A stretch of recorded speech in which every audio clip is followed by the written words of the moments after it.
आपको एक नाम भी बहुत बड़ी चीज़ होती है भाई। अगर ब्रांड जैसे अगर आप कोई और ब्रांड आप खरीदते हो और आप अपने यहाँ लोकल में चलाते हो तो वो कोई फ़ील नहीं आएगा।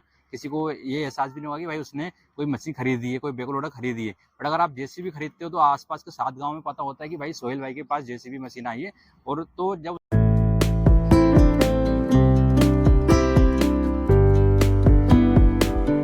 मशीन का प्राइस कितना है, कैश में कितने की पड़ेगी, तो सारी जानकारी हम आप राज जी से पता करेंगे। तो चलिए अब हम इस बताते हैं इसके फीचर्स के बारे में। चलिए राज जी बताइए इसके फीचर्स के बारे में।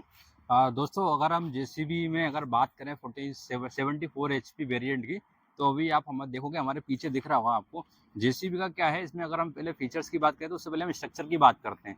स्ट्रक्चर में अगर हम देखेंगे तो जेसीबी ने जो है पूरा स्ट्रक्चर इतना ईजी और सिंपल बनाया है ना कि भाई अगर आप दूसरी मशीनें देखोगे तो आपको जो है आप उसकी डिज़ाइन थोड़ी क्रिटिकल देखने को मिलेगी। बट यहाँ पे अगर आप देखोगे तो जेसीबी की जो है डिज़ाइन बहुत सिंपल और बहुत प्यारी डिज़ाइन आपको देखने में अलग ही लुक आता है, अलग ही फ़ील आता है कि भाई हाँ, एक्चुअल में ये जेसीबी ही है।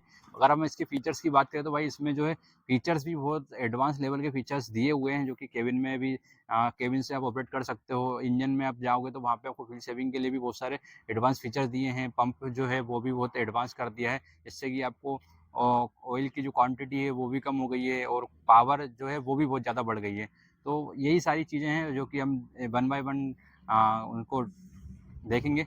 तो देखिए इसका बताइए मुझे कि प्राइस क्या चल रहा है इसका। प्राइस की बात करें तो दोनों हमारे मॉडल जो है अलग-अलग डिफरेंट प्राइस में आते हैं। 74 एचपी जो है थोड़ा-सा महँगा पड़ता है, 2 से 3 लाख रुपए कॉस्टली हो जाता है। बट उसमें जो है उतने फीचर्स ऐड ऑन किए जाते हैं, इस वजह से तो थोड़ा-सा महँगा पड़ता है। अगर हम एग्ज़ैक्ट प्राइस की बात करें तो ये 37.5 लैक्स के समथिंग आती है 74 एचपी हमारी। अच्छा, तो और जैसे कि कहते हैं ना, सबसे ज़्यादा लोग जेसीबी ही क्यों परचेस कर रहे हैं? जेसीबी भाई इसलिए परचेज़ कर रहे हैं क्योंकि इसमें जो है आपको सर्विस जो है आपको हर जगह मिल जाती है, पार्ट्स अवेलेबिलिटी हर जगह मिल जाती है। और इसमें जो है कि आपको एक नाम भी बहुत बड़ी चीज़ होती है भाई। अगर ब्रांड जैसे अगर आप कोई और ब्रांड आप खरीदते हो और आप अपने यहाँ लोकल में चलाते हो तो वो कोई फ़ील नहीं आएगा। किसी को ये एहसास भी नहीं होगा कि भाई उसने कोई मशीन खरीदी है, कोई बैकहो लोडर खरीदी है। बट अगर आप जेसीबी खरीदते हो तो आस-पास के 7 गाँव में पता होता है कि भाई सोहेल भाई के पास जेसीबी मशीन आई है।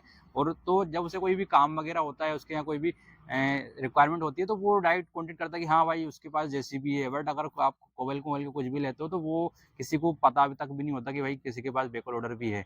तो ये भी एक बहुत बड़ा एडवांटेज होता है जेसीबी लेने का। तो डाउन पेमेंट का क्या है इसका? अगर हम डाउन पेमेंट की बात करें तो भाई इसमें जो है सिबिल के ऊपर भी डिपेंड करता है और आपका एप्रोक्सीमेट लगभग 5 लाख के समथिंग मिनिमम होना चाहिए आपके पास डाउन मतलब पेमेंट। 5 लाख रुपए अगर आपके पास हैं तो आपकी हाँ, मशीन फाइनेंस हो जाएगी। 5 लाख के समथिंग हाँ। और इसमें सर्विस कितनी, मतलब सर्विस का क्या शेड्यूल रहता है? इसमें सर्विस शेड्यूल की बात करें तो भाई इसमें जो है आपकी फर्स्ट सर्विस होती है 100 हावर्स पे। उसके बाद फिर 500 पे होती है, फिर 1000 पे, ऐसे ही आपकी जो है उसके बाद तो इसकी एवरेज सर्विस कॉस्ट कितनी होती होगी? एवरेज सर्विस कॉस्ट बात करें तो भाई एवरेज इसको अपन कर नहीं सकते हैं। क्या होता है थोड़ा हर सर्विस पे थोड़ा मेजर डिफरेंस आता है। अगर फर्स्ट सर्विस की बात करोगे तो आप 2000 के आसपास होगी। अगर सेकंड सर्विस की बात करोगे तो आपको 10,000 के आसपास होगी।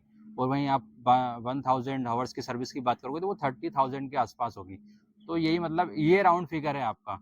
इसके इसके अंडर में ही रहता है सर्विस शेड्यूल। बस जो हाइड्रोलिक सर्विस होती है उसमें थोड़ा-सा इससे भी कॉस्टली पड़ता है। वो तो फिर 4000 वो घंटे 4000 पे 2 घंटे पे साल की होती है। बात है, जब तक तो उस हम टाइम तक तो आप मशीन ही फ्री कर 50% है सकते ना हो। अपन ईएमआई भर चुके होंगे। हाँ।